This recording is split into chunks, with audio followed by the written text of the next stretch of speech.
Mwanaume, miliki utakachomiliki, majumba ya kifahari, magari ya kifahari, pesa za kumwaga, huna mke, bachela, ukaye ukifahamu hilo ni tatizo, bado huna utulivu katika ulimwengu huu.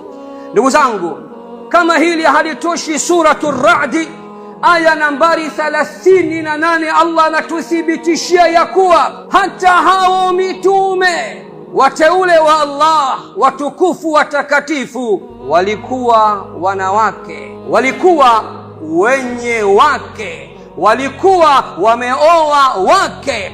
Allah anasema walaqad arsalna rusulan min qablik, na hakika na bila ya shaka tumekwisha tuma mitume kabla yako wewe Muhammad. Waja'alna lahum azwajan wa dhurriya, na tumewajalia mitume wenzio wake na kizazi. Sasa ikiwa mitume tu hawakuwa bachela, basi ukaye ukifahamu ubachela ni tatizo.